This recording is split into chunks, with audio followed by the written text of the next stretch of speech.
Muy buenas noches, que el Señor les bendiga a todos. Continuamos con estas reflexiones en el libro de Génesis, considerando algunos de los temas más importantes que encontramos en este libro. Y nos habíamos quedado para responder la pregunta: ¿cómo llegamos al acto de pecado? Bueno, el pasaje donde encontramos este incidente por primera vez en la Biblia es en Génesis capítulo 3.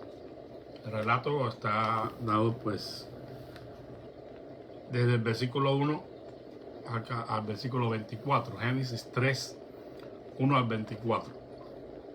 Cuando tratamos de responder a esta pregunta, ¿cómo es que se llegó, verdad, al acto de pecado en el contexto bíblico, y cómo es que a partir de ese momento todos los seres humanos llegamos a pecar? Porque bueno, la Escritura dice claramente: por cuanto todos pecaron, están destituidos de la gloria de Dios. Hemos pecado y consecuentemente hemos sido destituidos de la gloria de Dios. Ahora, según lo que encontramos en este capítulo de Génesis, en este relato, de una manera muy sencilla, nosotros podemos decir que se cae en el acto de pecado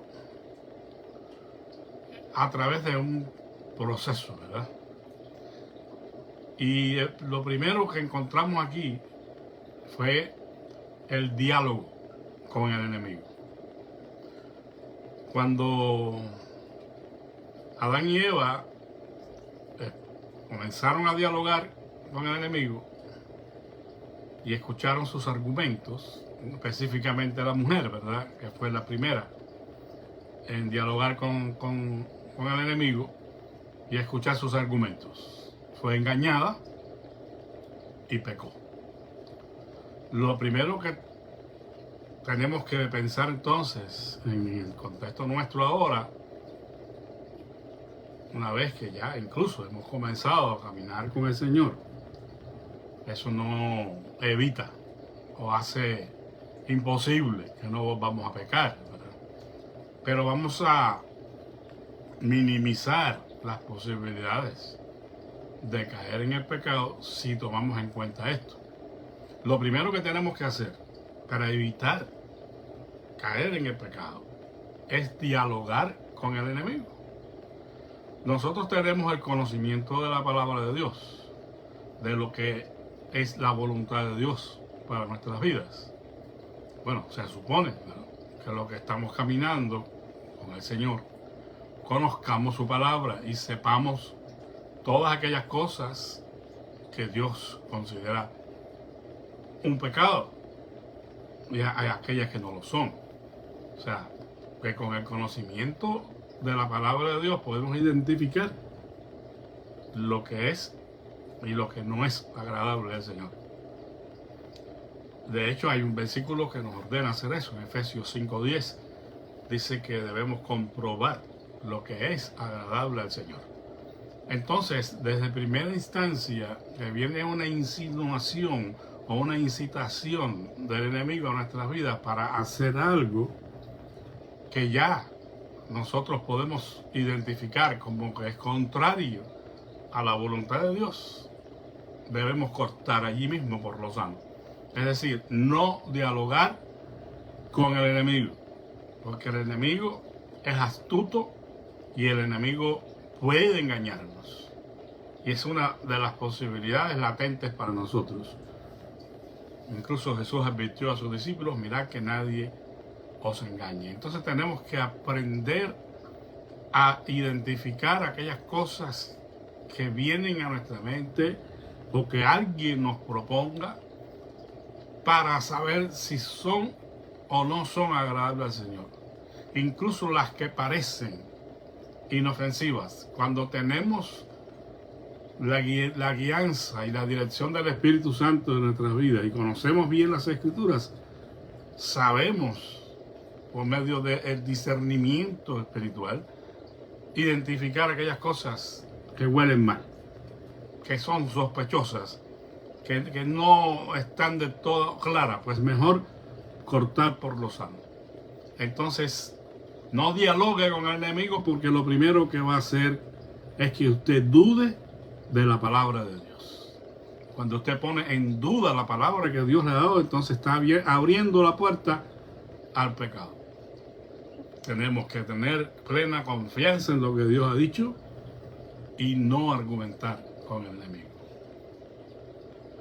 Otra cosa que fue inevitable aquí es que Eva se detuvo a mirar lo prohibido. Dialogó con el enemigo y este lo llevó a dudar de la palabra de Dios. Bien dijo Dios, o bien sabe Dios que no morirán. Y ahí ya pone y siembra la duda. Entonces va y se detiene a mirar lo que ha sido prohibido. Todo esto lo hizo Eva. Habló con el enemigo, miró lo prohibido y desgraciadamente tomó lo prohibido. Y no solamente lo tomó, según el relato bíblico, lo compartió, porque vino a donde estaba su marido, ¿verdad? ¿Qué hiciste? No, he comido del árbol del conocimiento del bien y del mal. Consecuentemente cayó en el pecado y también pues incitó a Adán para que Adán pecara de la misma manera. Y esta es una de las características fundamentales del pecado que tenemos que saber, hermanos. El pecado tiende a extenderse a otros. Es como una plaga. Es como los virus estos que conocemos hoy. Que aparece una persona, perdón, y después se contaminan. Se extiende. El pecado nos puede alcanzar si no ponemos coto a la situación, si no tomamos medidas. Entonces podemos tener problemas con este asunto. El pecado contamina a otros, a nuestro alrededor, que también lo dice la palabra del Señor en Hebreos 15, cuando habla de la raíz de amargura, que una raíz que puede extenderse y contaminar también a otros. Un detalle aquí que se menciona específicamente en el versículo 7, dice: entonces fueron abiertos los ojos de ambos y conocieron que estaban desnudos. Entonces cosieron hojas de higuera y se hicieron delantales. De sus ojos fueron abiertos. Bueno, esto es una paradoja, pero realmente es trágica. Es trágica por las consecuencias, ¿verdad?, que tuvo el haber cedido a la incitación de Satanás. Creo que es el único caso en que, abriéndose los ojos o habiéndose abierto los ojos, nunca se estuvo más ciego. Es una paradoja, ¿no?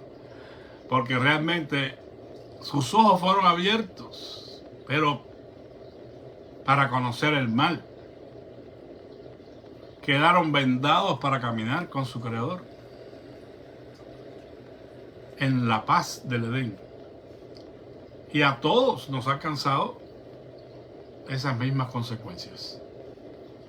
O sea que mientras que de una manera se expande su conocimiento, no se expandió hacia lo bueno, porque no hubieran conocido el mal. Pero sin embargo, cuando se le abren los ojos aquí, fue cuando más ciego llegaron a estar. Porque el pecado entorpece el caminar con Dios, en comunión y en su paz. Lo hace realmente imposible, hace división entre Dios y la criatura.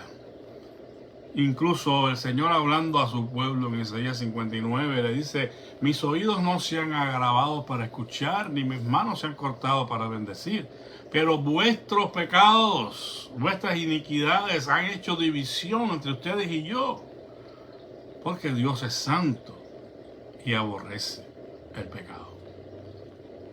Entonces, a veces, paradójicamente, mientras más creemos que sabemos y más abiertos tenemos los ojos, más ciegos estamos que nunca, porque estaremos más imposibilitados de caminar con Dios en la luz y en la comunión.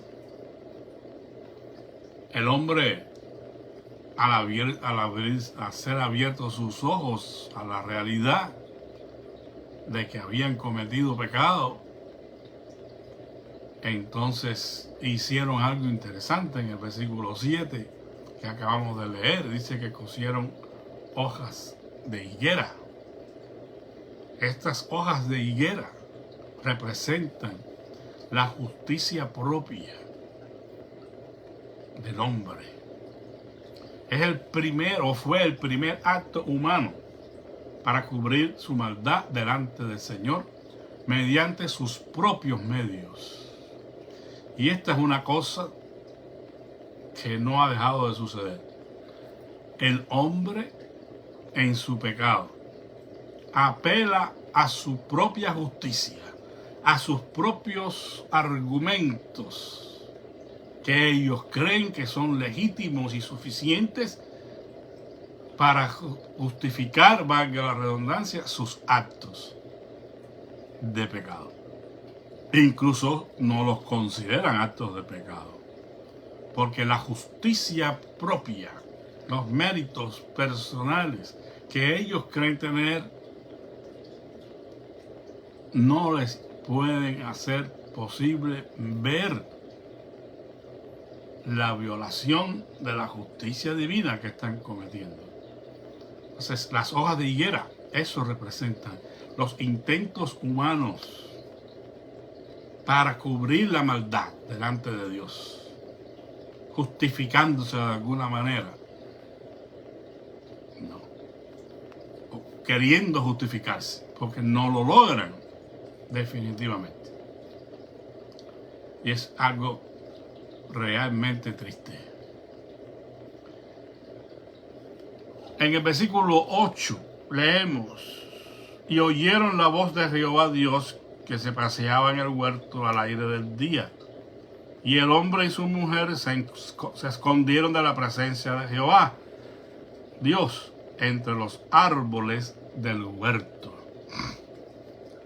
E inmediatamente que el hombre peca, entonces se esconde de Dios, porque se siente culpable. Sabe que ha violentado el mandamiento y trata de evadirse de la presencia de Dios, de esconderse. Pero esto es algo que resulta imposible. No podemos huir de la presencia de Dios. No podemos escondernos del ser eterno que está en todo lugar y que lo llena todo.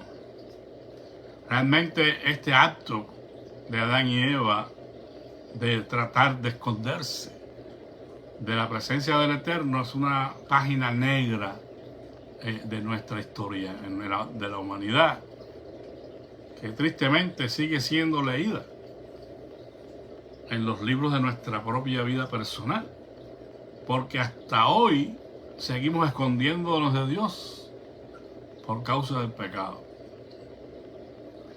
Cuando la gente sabe que está obrando mal y está dando pasos equivocados. Estamos hablando incluso dentro de la iglesia, de los que ya han sido salvados, supuestamente. Lo primero que hacen es alejarse de la comunión con los hermanos. Es distanciarse. Y eventualmente pues demuestran que han estado lejos de Dios. Entonces queremos evitar el distanciamiento con Dios y el tratar de evadirnos y escondernos. Entonces andemos a la luz de Dios.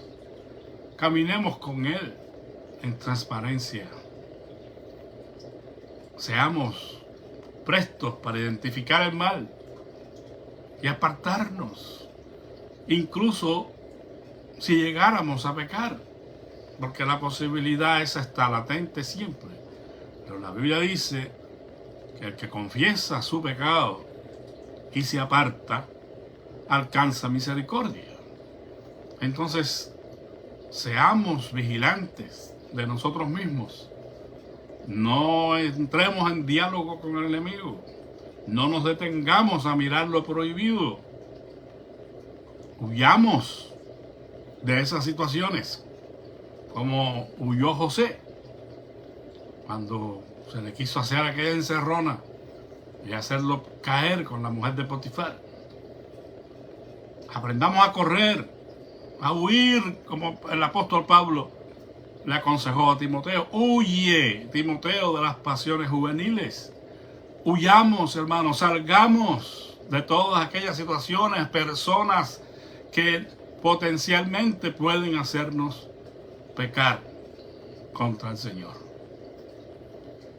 El hombre trató de esconderse, pero no pudo. Llega una pregunta estremecedora en el versículo 9. Mas Jehová Dios llamó al hombre y le dijo: ¿dónde estás tú?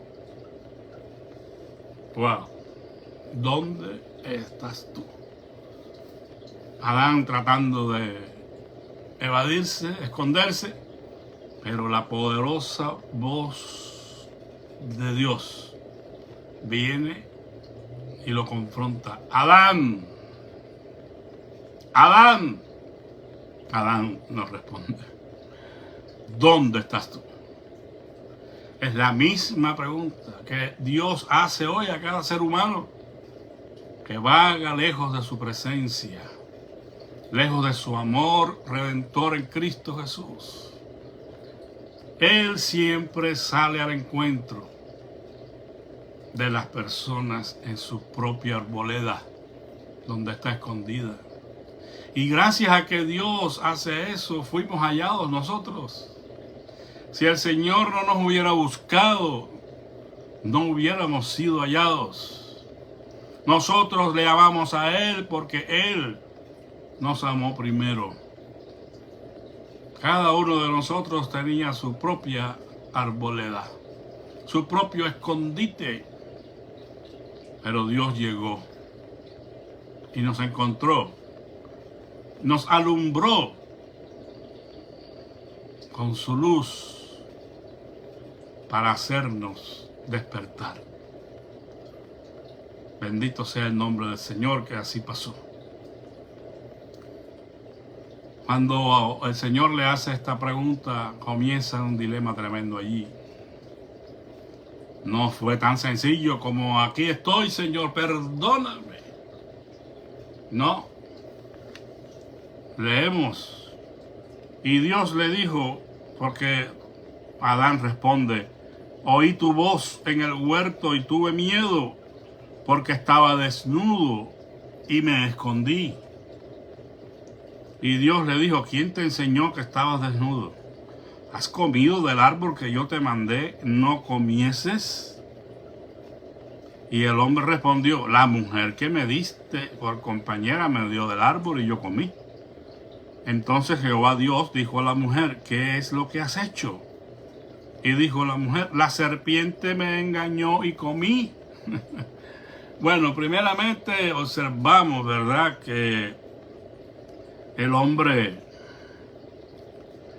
pues le dice al Señor que tuvo miedo, se escondió y descubrió que estaba desnudo. Y por eso se escondió y se hizo las túnicas de piel, como ya dijo, de las hojas de higuera. Y ahora viene y empieza un diálogo de tirarse la pelota el uno al otro. ¿No? ¿Quién tiene la culpa? Muy buen título para un sermón, ¿verdad?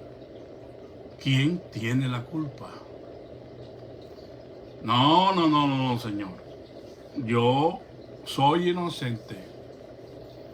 La mujer que me diste me engañó y yo comí. Y la mujer cuando fue confrontada, no, yo también soy inocente, es que la serpiente me engañó. Y ahí empiezan a tirarse la pelota de uno al otro, ¿no? Pasando la culpa al otro. Porque eso es una cosa, hermanos, que desde ese mismo instante hasta hoy, los seres humanos hacen. Lo hacemos.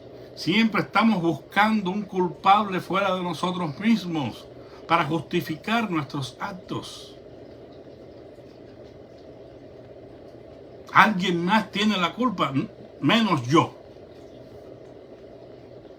Pero no da resultados ante la presencia del justo y sabio juez del universo, que sabe todas las cosas. Por lo que no es para nada recomendable que busquemos la culpa fuera de nosotros, sino dentro de nosotros. Porque, hermanos, somos nosotros, usted y yo, los culpables por desobedecer a Dios, los protagonistas principales de nuestras tragedias, de nuestras amarguras y desengaños, de nuestros sinsabores, de nuestros fracasos. Los principales responsables somos nosotros mismos. No estoy diciendo que los actos que se cometan en contra de nosotros, aun siendo nosotros inocentes, no repercutan negativamente y hagan daño en nuestras vidas, porque eso sería negar la realidad. Pero finalmente, quien toma las decisiones somos nosotros. Las decisiones de qué hacer después de haber sido dañados. No necesariamente tenemos que ir al fatalismo y decir es que no tenía otra cosa que hacer. Y por eso es que estoy en la condición que estoy. No. Miremos adentro de nosotros mismos y busquemos respuestas en nuestros corazones. ¿Cuándo fue y bajo qué circunstancias decidí andar en ese camino? No podemos escudarnos en que alguien más sea responsable. El Señor, que conoce las circunstancias y conoce todo lo que había sucedido allí en el huerto del Edén, da una sentencia para cada quien. Y aquí vemos a Dios en el rol de juez, ¿verdad? Los versículos 14 al 19. Y Jehová Dios dijo a la serpiente: por cuanto esto hiciste, maldita serás entre todas las bestias y entre todos los animales del campo. Sobre tu pecho andarás y polvo comerás todos los días de tu vida. Y pondré enemistad entre ti y la mujer, y entre tu simiente y la simiente suya. Esta te herirá en la cabeza, y tú le herirás en el calcañar. A la mujer dijo: multiplicaré en gran manera los dolores en tus preñeces. Con dolor darás a luz a los hijos, y tu deseo será para tu marido, y él se enseñoreará de ti. Y al hombre dijo: por cuanto obedeciste a la voz de tu mujer, y comiste del árbol que te mandé, diciendo: no comerás de él, maldita será la tierra por tu causa, con dolor comerás de ella todos los días de tu vida. Espinos y cardos te producirá, y comerás plantas del campo. Con sudor de tu rostro comerás el pan hasta que vuelvas a la tierra, porque de ella fuiste tomado, pues polvo eres, y al polvo volverás. Bueno, aquí hay una sentencia para cada quien. ¿Por qué? Porque el pecado no puede ser pasado por alto. Pudiéramos detenernos un poco en cada una de estas sentencias, pero nos tomaría mucho tiempo. Simplemente saquemos esta lección de que el pecado no puede ser pasado por alto. Más adelante el apóstol Pablo escribiría, ¿verdad?, acerca de este asunto. Dice, no os engañéis, Dios no puede ser burlado. Todo lo que el hombre sembrare, eso también segará. Siempre se sufrirán las consecuencias de desobedecer a Dios, aun cuando seamos perdonados y sea quitada la culpa. Las consecuencias de nuestros pecados estarán siempre presentes. Y podemos evitar eso, de la única manera que podemos evitarlo es no pecando contra el Señor. Pero hasta nuestros días sentimos estas duras consecuencias de la desobediencia de nuestros primeros padres. Es aceptado por la mayoría de los pensadores cristianos que después de Adán, todos los seres humanos nacen con una propensión o inclinación al mal. Otros hablan de un pecado heredado, es decir, transmitido a todos los seres humanos después de Adán. Pero serían muchas complejidades teológicas meternos en esos asuntos. Pero hay una realidad, y es que la misma historia del ser humano testifica desde Génesis 6, no, mucho antes, pero bueno, en Génesis 6 se puntualiza que los designios, los pensamientos y las intenciones del corazón del hombre eran de continuo al mal.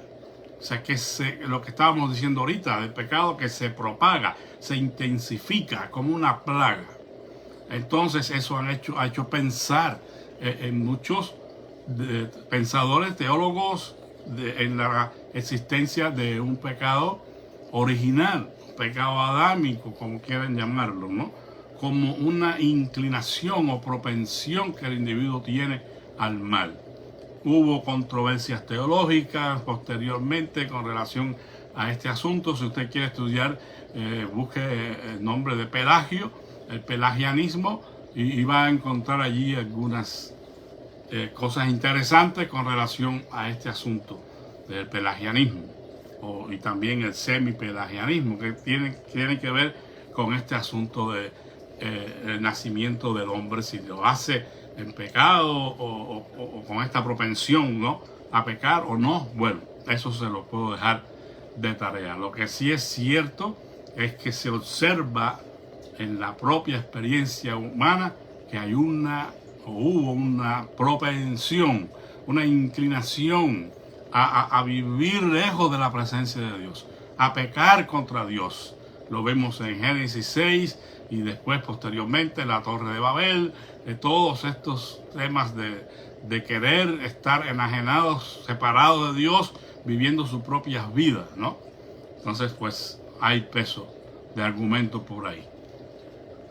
Bueno, el versículo 20, donde dice, y llamó a Adán el nombre de su mujer Eva, por cuanto ella era la madre de todos los vivientes. Eva en hebreo significa la que imparte vida.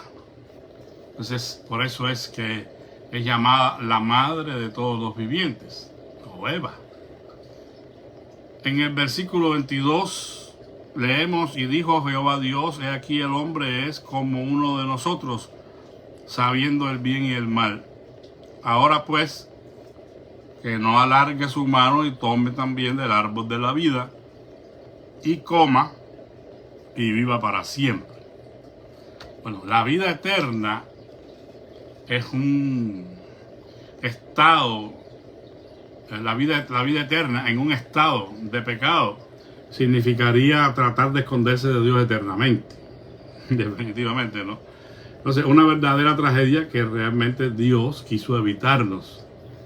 Por eso es que, a pesar de la incursión del pecado en el escenario humano, pues Dios ya ha pensado en cómo se puede restituir esa comunión perdida, cómo el hombre puede finalmente hallar de nuevo esa gracia, ese favor delante de él. Lo mencionamos en los estudios anteriores, que la primera referencia, según los teólogos cristianos, a Cristo está en el versículo 15 del capítulo 3, donde el Señor dice: y pondré enemistad entre ti y la mujer, y entre tu simiente y la simiente suya. Esta te herirá en la cabeza y tú le herirás en el calcañar.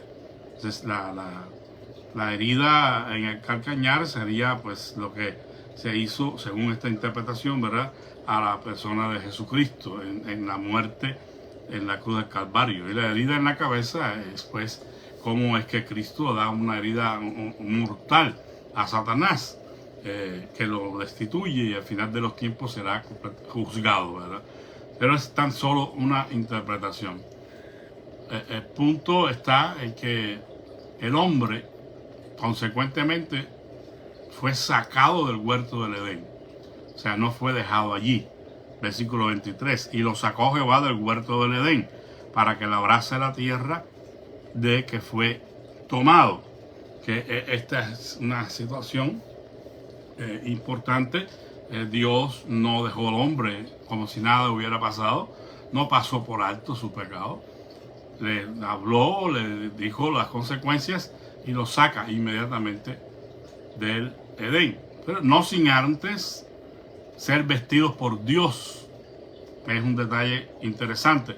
Pero ya no con las hojas de higuera. Recuerden que las hojas de higuera fueron las hojas que se puso el hombre y que representan la justicia propia del hombre para tratar de tapar sus actos de pecado. Pero aquí el Señor lo hace con túnicas de pieles, es decir, ya animales que fueron sacrificados para hacer estos vestidos al hombre. Esto tiene un significado importantísimo porque apunta al sacrificio de animales que después vendría como parte de la ley de Moisés y el sacrificio cruento del Mesías mismo en los tiempos postreros por los pecados de toda la humanidad. O sea, el derramamiento de sangre se hacía un requisito divino para la expiación, es decir, para cubrir el pecado. Y esto es un punto importante porque nunca las hojas de higuera, la justicia propia del hombre, serán para nada eficaces para justificarnos delante del Señor. No sirven. Todo lo que el apóstol Pablo mencionó como sus logros en el judaísmo, hebreos de hebreo, en cuanto a la ley fariseo, circuncidado al octavo día y todas esas cosas que eran su justicia propia, sus méritos personales, que pensaba él le daban un estatus grande de favor delante de Dios. Él dijo: lo tengo por basura, por estiércol, con tal de ganar a Cristo y conocer el poder de su resurrección. O sea que a la luz de la experiencia salvadora en Cristo Jesús, abrimos los ojos a esa realidad y reconocemos que la justicia propia no sirve. Vuestra justicia, dice allí el Señor en el libro de Isaías, son como trapo de inmundicia delante de mí. O sea, lo que ustedes pueden o pretendan hacer para ganar mi favor es un trapo apestoso delante de mi presencia que yo aborrezco. Solamente el remedio que viene de arriba es eficaz, como lo fue aquí. El Señor no le dijo: ok, Adán, continúa con tus hojas de higuera. Lo importante es que estés cubierto, que no estés desnudo. Sigue con tus hojas de higuera. No les puso hojas de higuera, les puso la piel de los animales, porque el remedio viene de arriba. La manera en que el pecado ha de ser tratado, perdonado, cubierto, en la manera en que el corazón ha de ser purificado, es por medio de los medios divinos, y el medio divino es Jesucristo. Es la fe, es el arrepentimiento. No hay otra manera. No pueden ser expiados nuestros pecados a través de nuestra justicia personal. tiene que ser por medio de la fe en Jesucristo. Justificados pues por la fe, tenemos paz para con Dios por medio de nuestro Señor Jesucristo. Bueno, no quiero cansarles. Realmente he estado tomando casi una hora y me parece que ha sido demasiado tiempo. Lo voy a dejar aquí. Si usted tiene preguntas, pues hágamela llegar y así enriquecemos el estudio. Son cosas básicas realmente, pero si usted me hace preguntas y yo se las respondo, ¿verdad? O trato de hacerlo. Vamos a comenzar a hablar en el próximo estudio, si Dios lo permite, pues del caso de Caín y Abel, que también tiene sus cosas interesantes. Y bueno, si podemos, avanzamos al capítulo 6, por lo menos los primeros versículos, del 1 al 6, que hay pues algunas cosas que llaman la atención y pues muchas controversias allí con relación a este asunto de los hijos de Dios, que se llegaron a las hijas de los hombres, todas esas cosas, ¿no? Pero por lo pronto vamos a dejarlo aquí. Si tiene alguna pregunta, repito, háganmela llegar. Que el Señor les bendiga a todos, que tengan una feliz noche. Recuerden orar los unos por los otros para que de esa manera nos ayudemos todos, ¿verdad? Vamos a hacer una pequeña oración. Gracias te damos, Padre eterno, por tu palabra y estas cosas que hemos dicho, que espero sean de edificación y bendición para todos mis hermanos, Señor. Ayúdanos a huir del pecado, Señor, no de ti. Ayúdanos a andar delante de ti y ser perfectos como tú reclamaste a Abraham. Ayúdanos, Padre, para que andando en la luz tuya, ninguna piedra de tropiezo pueda hacernos caer. Que siempre estemos no justificándonos con nuestras propias justicias, no echando la culpa al otro de nuestras calamidades, sino buscando dentro de nosotros mismos dónde está el problema. Porque generalmente es allí donde están los problemas, Señor. Jesús dijo que del corazón del hombre salen todas esas cosas horribles. El pecado, Señor, manifestado en adulterio, en hurtos, en todos los pecados que conocemos. Por eso es en nuestro corazón que quiero pedirte que trabajes, Señor, que purifiques nuestros corazones y seamos guardados irreprensibles en santidad delante de ti. Bendice a mis hermanos que escuchan. Bendice a nuestra iglesia de sus flores. Visítanos, Señor. Te necesitamos, Padre. Danos a todos una noche de descanso y paz. Te lo rogamos en el nombre de Jesús, con acción de gracias. Amén. Gracias por escuchar, amados hermanos. Que Dios les bendiga y tengan una feliz noche.